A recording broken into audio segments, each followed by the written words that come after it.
Welcome to Tuesdays with BOA. My name is Dan Hurd. I'm the Director of Adult Programs at Writers and Books. If you're not familiar, Writers and Books is a nonprofit literary arts center in Rochester, New York. We offer readings, creative writing workshops, and literary programming for people of all ages and backgrounds. Currently, now all our programming is online. To learn more or see our upcoming events, please visit our website at wab.org.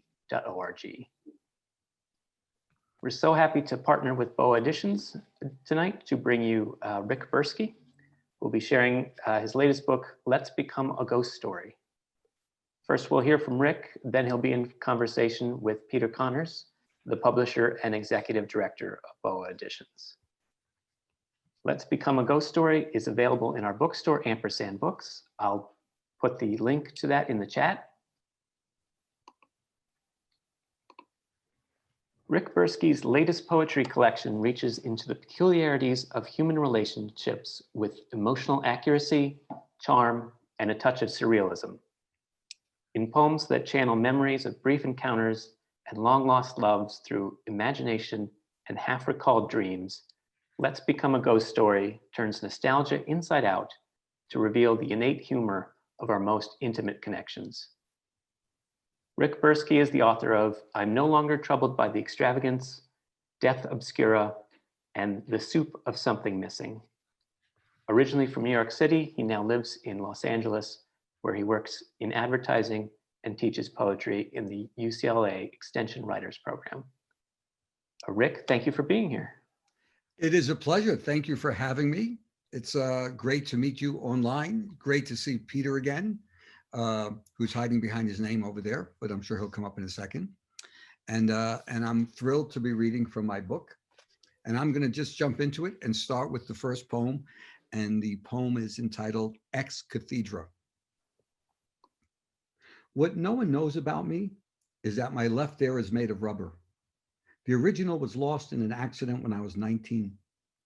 As Dr. Gorlick sewed it to the side of my head, he said it needed to be replaced every 11 years to appear to age along with my face.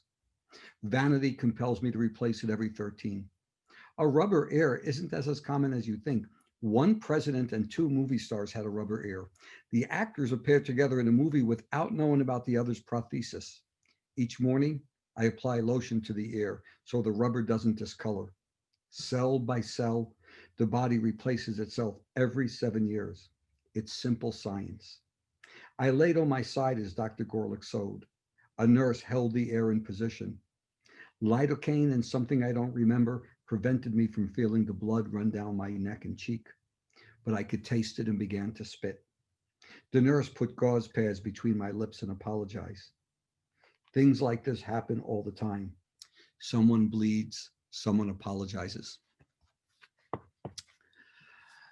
The next poem I'm going to read is another poem from my past, just as that was, and this is called The Hardness.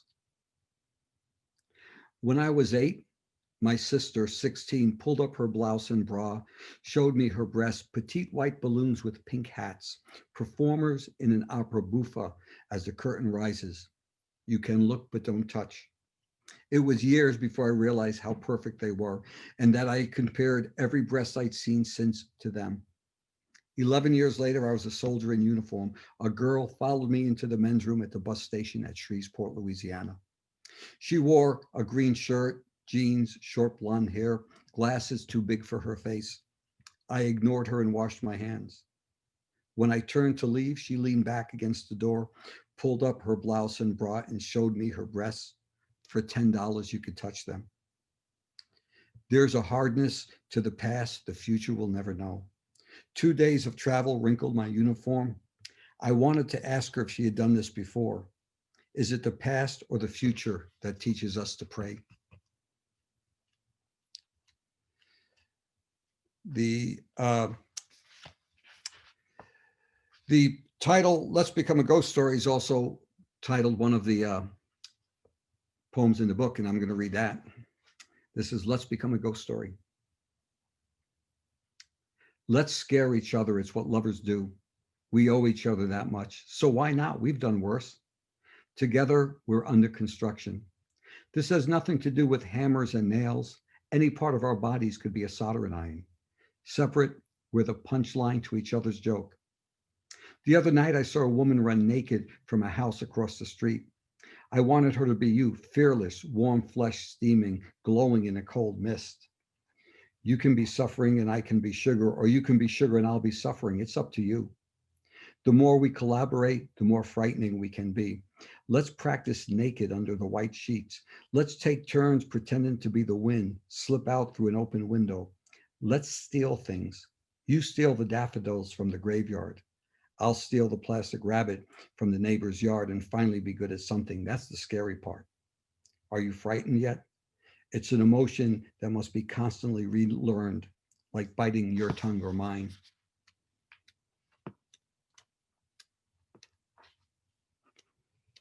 So now, and I have these marked, another poem.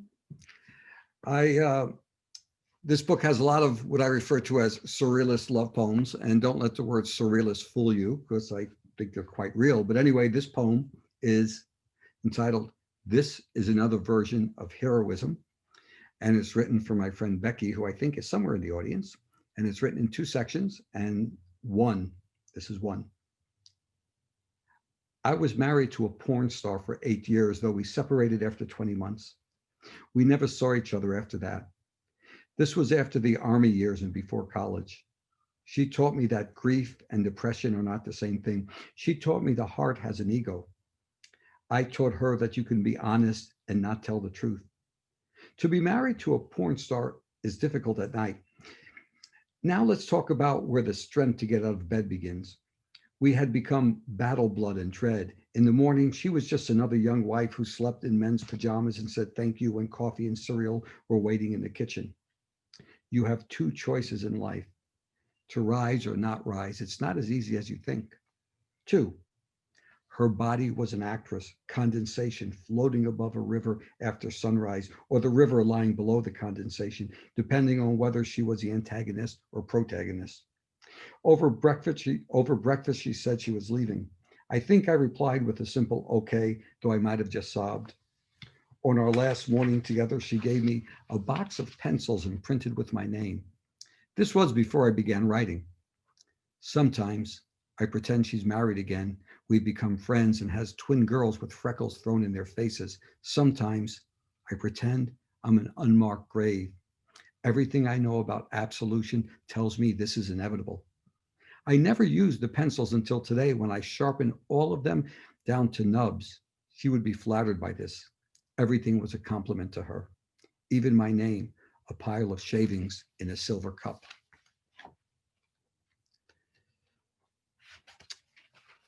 So the next poem, let's go to the history of us is the history of falling is the history of us. When she said, I love you, I told her that my hair flew from 1,000 pennants. When I said, I love you, she told me her mouth was a cave. We could not be any smaller. And when we were not that, we could not be any larger. We were a spent shell casing ejected from the sun's chamber, an unexpected noun uncoiling from a miraculous sentence.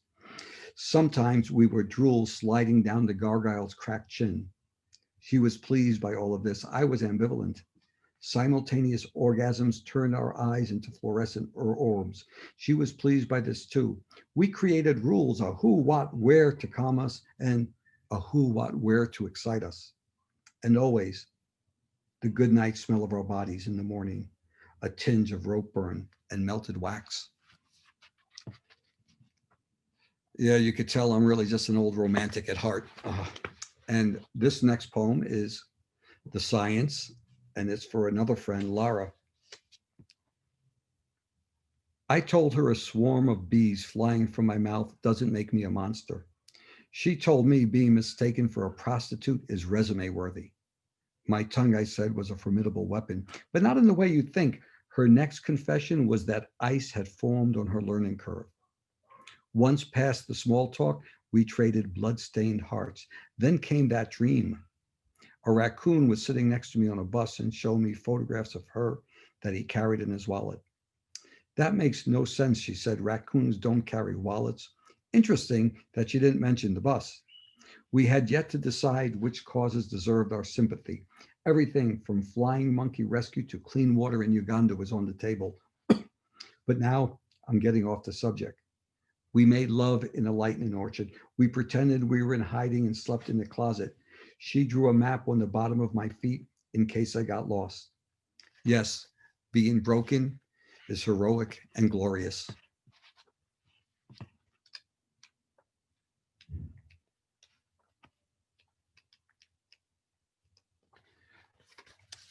The very first poem in the book is, on some nights I was her disciple, on others she was mine.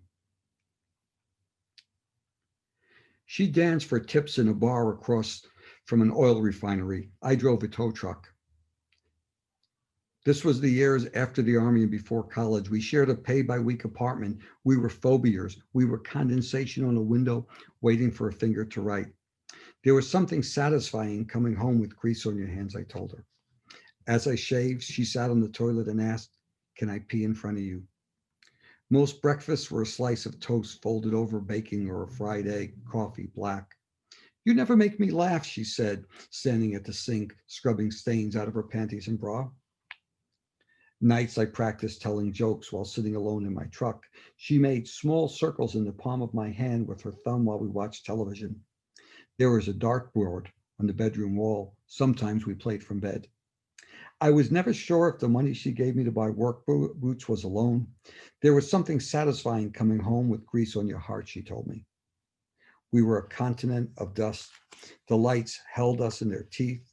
Wasps and stars swarmed around us, but we couldn't tell the difference.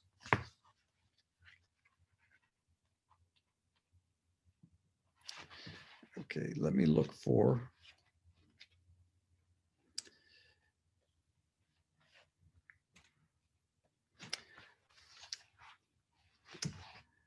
Night comes home after the business of darkness. In the back of the taxi, we carried on like the driver couldn't see us. When I stood in that light rain to pay, the driver gestured at my fly. Later in the hotel, I pretended not to notice her sitting on the bed as I made a bow tie at the mirror. Women in corridors wore black gowns. The elevator ride was uneventful, though someone commented on the pleasant chimes each time it stopped. How many bar drinks can you name that contain the word blood? My eyelids are doors. I missed the sound of us kissing. I didn't have an answer when she asked how long we have to be together before we start telling each other the truth.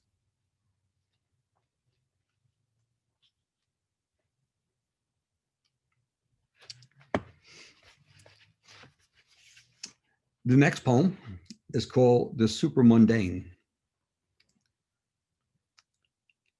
I've been hiding for a long time. At least that's how I explain my loneliness to myself. I often change my name, occupation too. Last year, I was employed making extra thick shoelaces, popular with suicides. The year before that, I pretended to have important credentials. I can prove that the past is geography, though I'm undecided if the future is a game of darts. My favorite occupation was observer, and not just because I was good at it. How many occupational hazards can you name? My favorite is the shadow the large hand leaves on the face as time passes and passes. If you put a stethoscope to my chest, what would you hear? Hint, it's been raining inside me for years.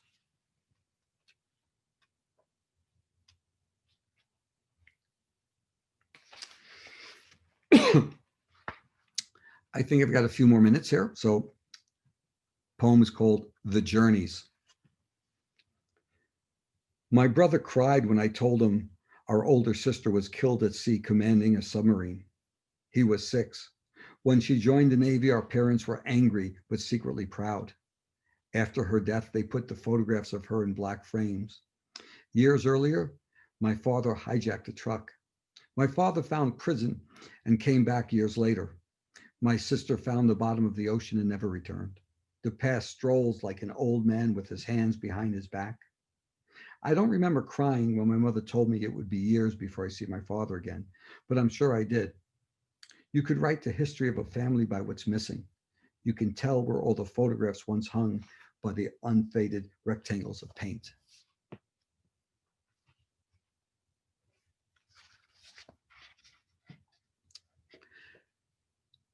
I am a kingdom. I flipped a coin 100 times, came up tails only once. So they hung me by my legs from the gun barrel on a tank, took turns beating me with the rifle butts. Blood dripped from my ears, and the old grave diggers pulled their shovels from their throats, something learned from the sword swallowers, and I began composing this. Before annihilation was a prayer, it was a skinny man cooking breakfast before dawn. He cracked a yellow egg against the side of a frying pan, poured coffee into a dirty cup from the sink. I carried a headstone in my arms like a child. When I died, my sweat became the salt foaming on waves. One day, everything I said will be explained by descendants of the ruthless philosophers.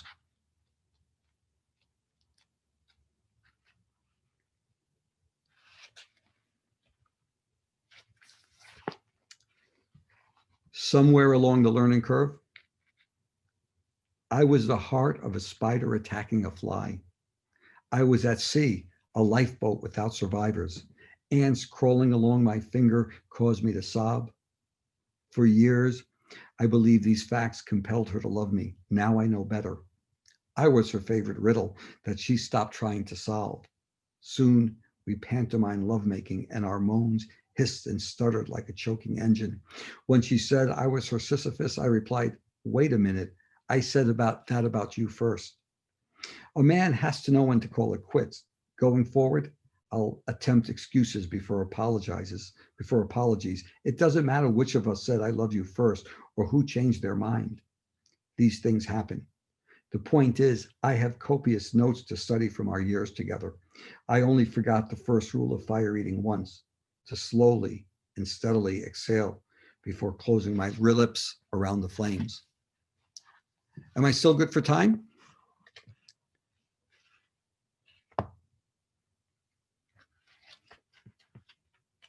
Okay.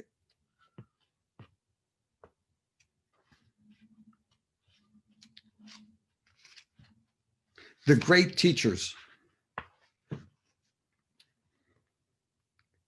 When I was 8 years old, my father taught me to walk on water. I kept it to myself until now. Back then, there was no need to show off, but things have changed. The facts have darkened me. A woman covered the inside of my mouth with graffiti, then taught me how to tie her to a chair, neckties, not duct tape, and everything I said became a cloud floating in one ear and out the other. But then our plans were nothing more than scaffolding. It was the last Sunday in August.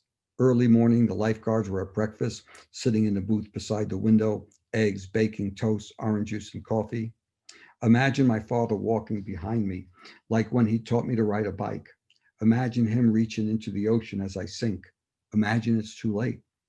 I might not be everything you ever wanted, but I am what's left. So after the great teachers, we'll follow it, the great broken. This began as a conspiracy. Mosquitoes gathered on the windowsill and talked about me. This was when people confused me for the Himalayas, stature, not size, of course. Still, when I exhaled, a snowstorm for 1,000 miles. This was when my words were works of art. This was when you liked me best. Much has changed since then. I brought my freedom at a yard sale. I'm no longer going to supervise your suffering. I've discovered that prophecy is a placebo, and the trouble with relationships is that they require many decisions. Instead of putting my tongue in your ear, I decided to tell you all of this. All right, we'll go for one more.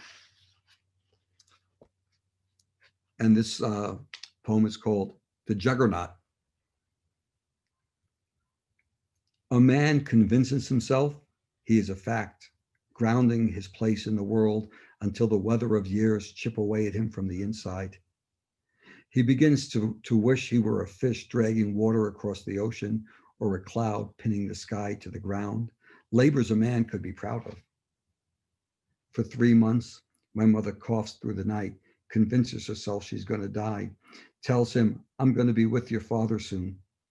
He's been dead 23 years. So the man decides to become a shovel, digs a hole so large the entire world collapses into it. His mother calls him from the other room. He wants to believe in survival. Isn't it enough that our lives are experiments?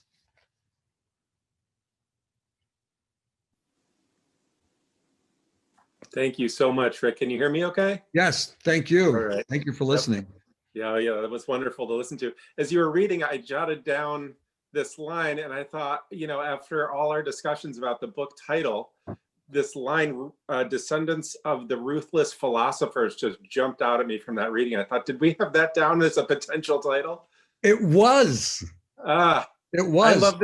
I love this title, but I like that one again too. So a full disclosure for everyone listening, the original title of the book when I sent the manuscript to Peter was Where the Ocean Spills Its Grief, which I've wanted for years to be the title of a book. I shared that with Peter, and even though it was through emails, he rolled his eyes back and said, that's a good placeholder, Rick. So as the months of editing the book and comments going back and forth, he never brought up the title again. Even though I do know it wasn't his favorite, until when they presented me with the artwork for the cover that Peter sent me this. This is an etching, and I think it's by a local artist in your area, you said? It is, yeah, Marie Buckley. It is, and I was so taken with it. It was so beautiful. So I said, this has to be the cover, but it had nothing to do with the title I wanted. So Peter and I went through the book and we found the title that would more fit this image. And Let's Become a Ghost Story was it. And Daphne did such a wonderful job designing the book. I think it's a gorgeous book, probably more gorgeous than I deserve, but thank you. Yeah, designer Daphne Morrissey, she did a fantastic job with that. Rick, as we were getting ready to talk, I started thinking about one of my favorite parts of your poems, and they remind me of, or it echoes back to another poet, Russell Edson, who I've always loved. And I think you share this trait with him of having these amazing first lines that sometimes I read them and I think to myself, like, how is he going to write his way out of this? And so I just want to read a couple of the first lines so people can get a sense of what I mean. And this is almost at random, just going through and picking up poems. But one first line is, a rhinoceros standing in a street in front of a department store, late afternoon, just after the rain. And then there's one, in a previous life, I was a cricket rubbing my legs together in a graveyard at night. Everything I know about magic, I learned staring at a firing squad. So I could go on and on, but I'm curious about a couple things. And one of them, I guess, being, how often is the first line that you start with still the first line by the time you're done revising the poem? Wow. I would say, in all honesty, wow, tough questions, but I'm a compulsive reviser. And I would say maybe,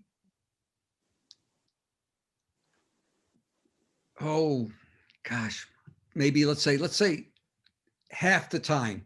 And what happens is that, as I work on the poem for a couple of weeks, it keeps disappearing and I go back to it. And then I write the poem and I just put it back in. But often those first lines, when it's not from the beginning, were actually the last line. And it just ends up there and it's just like, wow, this isn't the last line. This should start it. But if it didn't start it, I often find myself the last line where I guess maybe I just out of energy after a few weeks with the poem and I make that the first poem. But by the way, I do love Russell Edson, so there's probably some influence there. I have all of the books and I know you guys in a couple of years are going to do his collected poems and I'm so excited for that to come out. Yeah, well, you share another trait with Russell, which is a very rare thing in the poetry world, which is a sense of humor. You have great humor in your work, and that has always drawn me to it. And so I'm curious, on your comments on the role of humor in poetry in general, and also in your poetry specifically. Well, I never try to be funny on purpose. And when I first started writing poems that might have been humorous, we're going back about 20 years ago, it struck me funny when, pardon pun, when people laughed. But I think I get part of that. My brother's actually a comedian, and still to date was the youngest comic to ever stand up on the Tonight Show. And I think probably I get some of it from my brother. It is, and so I've always been around, like, you know, a lot of comics. But I don't try to do it purposely, but you know, it is, you know, someone asked me why I write poems, and that's a tough question. It's very personal, but sometimes I guess a fair answer is to entertain myself. And so, you know, it's hey, that's a pretty fun line. And I try not to take the work too serious. I mean, obviously I'm serious about poetry and I think it's an amazing thing, but I never think of my poems as poetry with a capital P. I think of my poems as, you know, it's the way I explain the world to myself, and I'm just indulging myself. And it's later on, if someone thinks it's a good poem, or someone thinks it's art, or someone thinks it should be a book, I am eternally grateful, but that's not the original intent. Excellent. I know in your background, you have been a paratrooper. You've done 200 or so dives. 197. I looked at my logbook a while back. 197 scuba dives. You were a pilot, I believe. Yes, You walked flew away. about You walked 200 away from a plane crash. Crashed one plane. Wasn't my fault, but two people on board and we walked away. But I'm sure everyone who ever crashed a plane says it wasn't my fault. Right. So you've obviously had a lot of risk and adventure throughout your life. And I'm curious how that translates into your poetry, that sense of risk and adventure. You know, on my website, rickbursky.com, it says poet, writer, ad guy, fountain pen, aficionado, and ex-adventurer. That's actually the headline on there. But I think poetry is a pretty good adventure. And I know it's probably sounds corny to say, but you start with an empty page and begin writing. It's you know, that's pretty adventurous. And there's some references throughout my poems to my real life. And strange, I'm just realizing now I've never written about crashing a plane. I have a poem in a previous book about being attacked by vampire bats in Italy. And I mean, I came this close to being the walking dead, condemned to walk earth forever. Fortunately, I was armed with an automatic weapon and fought them off. And people comment on that poem, and it's actually a true story. So, you know, every now and then, some of, you know, real life into, you know, works its way into poetry. But I think poetry is the real life. And so I guess it is a great adventure. You know, as we get older, I am less likely to go out tomorrow and jump out of an airplane. But you know, I could relive it and write about it in a poem, but you know, the poem I'm going to write as soon as we're done with this today is probably going to be as much an adventure.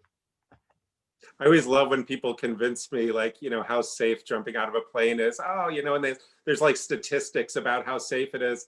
And my only thought is, you know, the safest possible thing is to not jump out of a plane. No.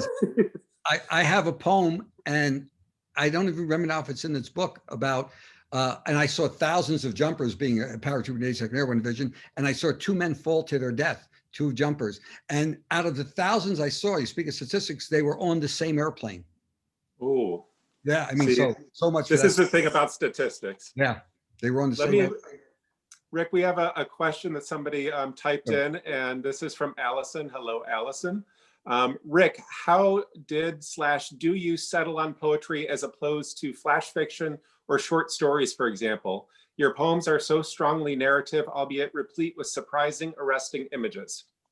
That's easy. I am a poet, and poet gives us possibilities that flash fiction, novels, none of that stuff has. Fiction is the art of the story. Poetry is the art of language. And when Peter referenced my first lines, I don't have to marry a narrative. I don't have to be true to anything else but the sound of the poem. And that's a freedom that poets have. And whether it's a prose poem or a lyric poem or a formal poem, that's freedom we have that fiction writers don't. So I understand that there seems to be some narrative in there, but that's just pretty secondary. Someone said, and I think it was Charles Wright, but I don't want to bet money on that, but narrative in a poem is like an almond in a Hershey bar. Nice if it's there, but not necessary. And I heard years ago, Robert Olin Butler, who's written some incredibly short poems, once explained the difference between a prose poem and a piece of flash fiction. In a piece of flash fiction, no matter how short it is, something has to happen. In a poem, a prose poem, nothing has to happen. I love the freedom I have of being a poet. That should be a bumper sticker. Yeah. I like it. And I would be remiss not to ask you, because I know they play a big part in your life, about your fountain pen collection. And I'm also curious, I'm not clear if maybe you could tell us some about it, but also, do you write poems with those, or are they just for collecting? Oh, no, I have about 175 fountain pens. Some of them are like 80 years old, and I write everything in a fountain pen.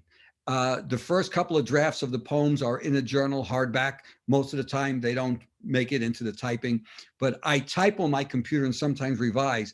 But I just love writing with a fountain pen, and sometimes I write the same line over and over just to watch the ink dry.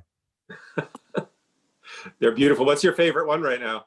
I have a Parker Vacuumatic, an oversized Parker Vacuumatic with the original stub nib. It's from probably 1937, and it's one of my favorites. And I'm really proud to say the other day I repaired a 1941 Parker Vacuumatic with a Speedline plunger, and I repaired it myself. I'm so thrilled. It took an entire day. I got ink everywhere, but I am thrilled. One of the things I love about your Instagram, and if people are on Instagram and not following Rick, I would really suggest that they check him out. He's incredibly generous. Among other things, he's constantly posting other people's poems, and that's something I love. And the photographs, he sort of presents them in this beautiful way with the photographs. And also there's a lot of fountain pen photos on there too. So I really enjoy your Instagram posts. And I also just, I celebrate your generosity and sharing other people's poetry. It is. I looked about 2,200 posts at this point over the years, and out of those 2,200, I think 33 are my poems. But and I always felt guilty when I put mine up there. But there's so many great poets. I mean, just so many that I just love to read, and I put them up there just hoping some people will read them. And every now and then I get replies and emails from people saying, I love that poem, or I went out and bought his book or whatever. But there's so much great poetry out there. You can see on my bookshelves behind me, I'm addicted to buying books. And I probably got, my library's catalog on my computer, about 4,600 books of poetry here. But it's, I mean, there's just so much great poetry in the world. I mean, so many great things to read. But every now and then I read a poem and say, damn it, I wish I wrote that. Or God, I'll never be that good. What the hell? Well, this is damn good. And I'm so grateful to have BOA publish it. I'm so grateful to be able to speak to you tonight. And I thank you for being here, and thank Writers and Books for having you. So I am going to bail out. I'm going to leave it to you to end up with one poem. And thank you so much, Rick. It was great talking to you. It was such a pleasure. And I am going to end with a poem called We Were the Great Admirers of Many Fears.